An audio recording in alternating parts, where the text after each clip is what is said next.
மேகதாது அணையை தடுப்போம், காவிரியை காப்போம்.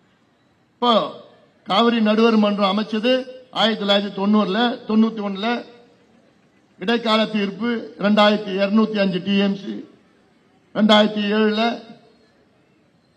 இறுதி தீர்ப்பு 192 டிஎம்சி, அப்புறம் 2013 கெசட் நோட்டிபிகேஷன் வந்த பிறகுதான் இந்த பிரச்சனை சிக்கல்லாம் வந்துருச்சு. 2007 நடுவர் மன்ற இறுதி தீர்ப்பு அப்பவே அந்த தீர்ப்புல என்ன சொல்றாங்கன்னா, நீங்க காவிரி மேனேஜ்மெண்ட் போர்டை நீங்க அமைச்சுக்கலாம் சொன்னாங்க. காவிரி மேனேஜ்மெண்ட் போர்டுனா என்னன்னா, இப்போ இன்னொரு உதாரணம் சொல்றேன். BBMS இருக்கு, பக்ரா பிஎஸ் மேனேஜ்மெண்ட் போர்டுன்னு இருக்கு. இது வட இந்தியாவில் இருக்கு. 1960 அப்ப கொண்டு வந்தது. அதுல அந்த ஆறுகள் குறுக்க கட்டின அத்தனை அணைகளும் அந்த போர்டு மேனேஜ் பண்ணும்.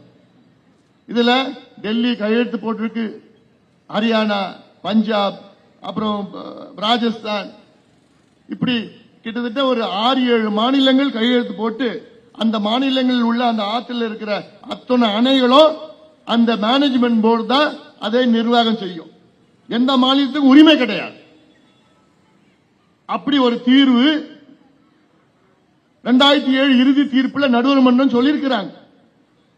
ஆனா விட்டுட்டாங்க இப்ப இருக்கிற ஆட்சியாளர். எவ்வளவு பெரிய ஒரு தீர்ப்பு!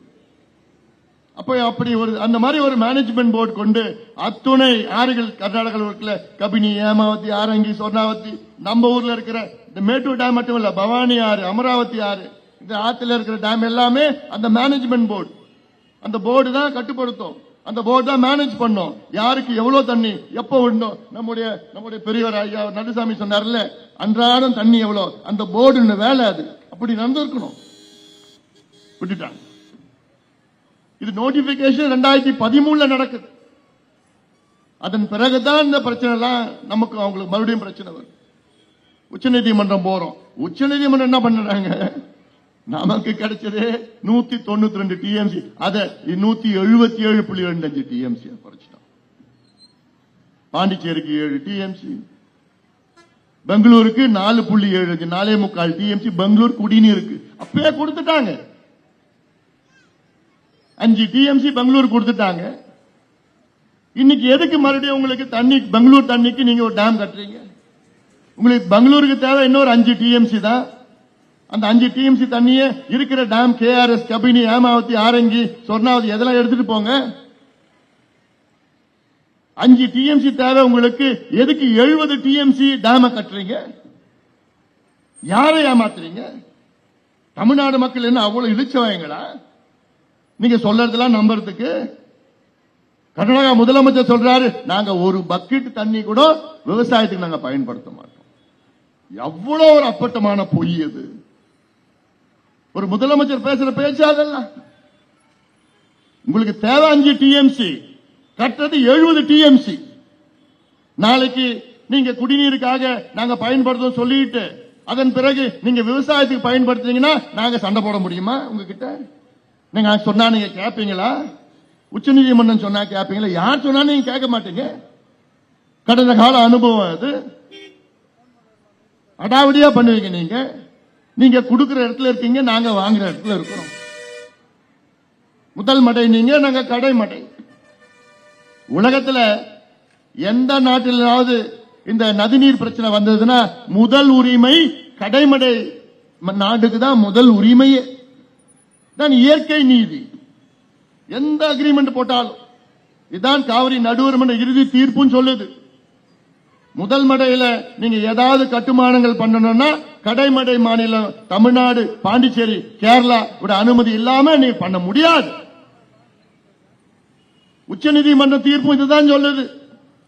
எந்த கட்டுமானம் நீங்க மேல பண்ணணும்னா கீழ மாநிலங்களோட அனுமதி இல்லாம பண்ண முடியாது.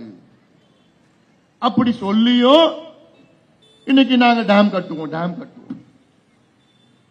இப்போ 1974 கர்நாடகா மாநிலத்தில் காவிரி ஆறு பாய்கின்ற பகுதியில் விவசாய பாசன நிலப்பரப்பு கிட்டத்தட்ட 6.8 லட்சம் ஏக்கர். 74 6.8 லட்சம் ஏக்கர். அப்போ தமிழ்நாட்டில் உள்ள காவிரி பாசனம் நிலப்பரப்பு 29 லட்சம் ஏக்கர். 74 அது கர்நாடகா என்ன பண்ணிட்டாங்க, 91ல அது 12 லட்சம் ஏக்கரா உயர்த்திட்டாங்க. 2006ல அது 18 லட்சம் ஏக்கரா உயர்த்திட்டாங்க. 2016ல அது 21 லட்சம் ஏக்கரா உயர்த்திட்டாங்க. இன்னைக்கு அது கிட்டத்தட்ட 25 லட்சம் ஏக்கரா இருக்கும். ஆனா நமக்கு புள்ளி விவரம் 2016 வரைக்கும் தான் இருக்கு. 21 லட்சம் ஏக்கர் கர்நாடகாவில். அதே வேளையில தமிழ்நாட்டில் 74 29 லட்சம் ஏக்கர் பாசனம், இன்னைக்கு 20 லட்சம் ஏக்கர் பாசனம். தமிழ்நாட்டில் 9 லட்சம் ஏக்கர் பாசனம் குறைஞ்சிடுச்சு. கர்நாடகாவில் 15 லட்சம் ஏக்கர் பாசனம் அதிகமாயிடுச்சு. நீ மேகதாது அணை கட்டினா தமிழ்நாட்டில் 20 லட்சம் ஏக்கர் இருந்து 10 லட்சம் ஏக்கர் குறைஞ்சிடும். கர்நாடகாவில் இன்னும் 10 லட்சம் ஏக்கர் கூடிடும். அப்போ என்னையா நீதி இது, என்னையா நியாயம் இது? உறுதியாக இந்த மேகதாது அணை வரக்கூடாது, கட்ட விடக்கூடாது. கட்டி முடிச்சதுக்கு அப்புறம் ஒண்ணுமே பண்ண முடியாது. அதனால இப்பயே நம்ம தடுக்கணும். ஜல்லிக்கட்டுக்காக நீங்க வந்தீங்க, இளைஞர்கள் எல்லாம் வந்தீங்க. அதுல 99.9 விழுக்காடு மக்கள் ஜல்லிக்கட்டை பார்த்திருக்க மாட்டீங்க. 99.9% போராட்டத்துக்கு வந்த மக்கள் ஜல்லிக்கட்டை பார்த்தது கிடையாது. ஜல்லிக்கட்டுனால அவங்களுக்கு எந்த பாதிப்பும் கிடையாது. நம்முடைய தமிழ் வீர விளையாட்டு நம்முடைய பாரம்பரியம், அவ்வளவுதான். அதனால உங்களுக்கு எந்த பாதிப்பும் உங்களுக்கு கிடையாது ஜல்லிக்கட்டுனால. ஆனாலும் நீங்க வெளியில வந்து குரல் கொடுத்தீங்க, அழுத்தம் கொடுத்தீங்க. அந்த அழுத்தம் கொடுத்ததுனால மத்திய அரசுடைய தீர்ப்பை திரும்ப பெற்றது, உச்சநீதிமன்ற தீர்ப்பை திரும்ப பெற்றது.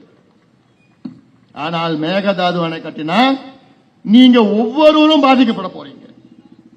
Every single one of you will be affected. நீங்க மட்டும் இல்ல, உங்கள் பிள்ளைகள், உங்கள் பேர பிள்ளைகள், உங்கள் கொள்ளு பேர பசங்க, உங்கள் வருங்கால சந்ததியினர் அத்தனை பேரும் பாதிக்கப்படுவார்கள். அதனால இன்னைக்கு அந்த டேமை தடுக்கிற நிலையில நம்ம இருக்கிறோம். அது தடுத்தே ஆக வேண்டும். தடுத்தால்தான் வருகின்ற தலைமுறைகள் வாழ முடியும். நிம்மதியா வாழ முடியலன்னு சொல்லல, வாழ முடியும்.